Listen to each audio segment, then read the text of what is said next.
A student tosses a fair coin with heads H on one side and tails T on the other, and rolls a fair number cube with faces numbered 1 through 6. How many different outcomes are possible? Be sure to provide the sample space for all possible combinations to support your answer, and then explain your answer. Okay, so let's just go through a couple of things here. A fair coin just means it's just as likely to land on heads as it is on tails. And the same thing with a fair number cube. It's just as likely to land on any of the 6 sides of the cube. Okay? So sometimes it seems like this is a difficult question, but if we just start small, then we can grow and we can kind of see where it's going. So let's start with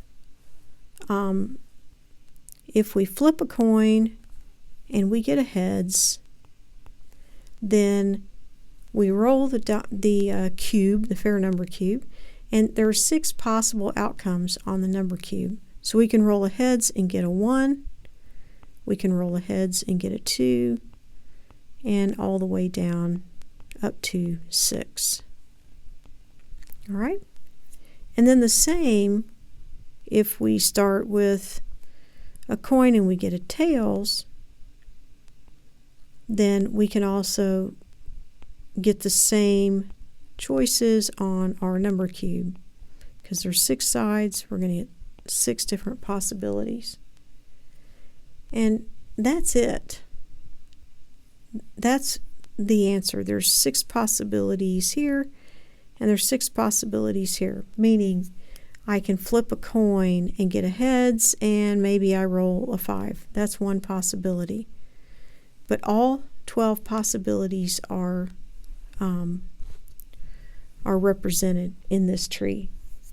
Now there's another way you can do this. You can start with the cube.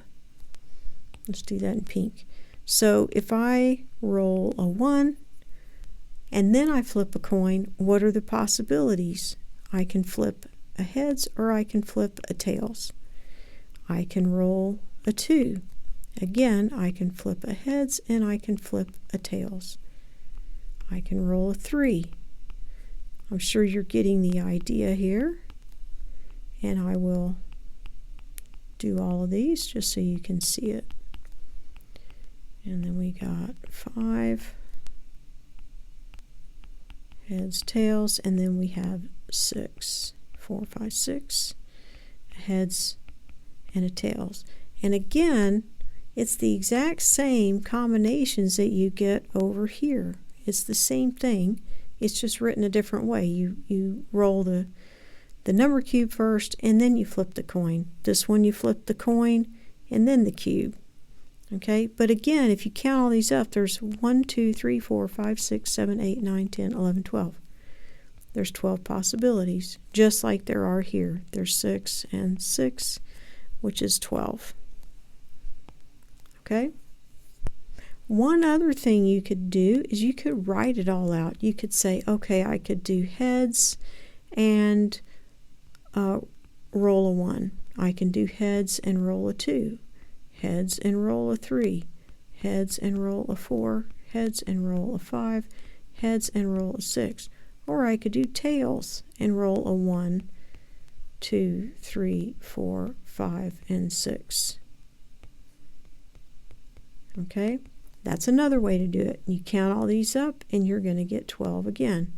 So it doesn't matter which way you do it, because as long as you are careful in how you write these things, you're going to come out with the same answer. So the answer is, so the question is, how many different outcomes are possible?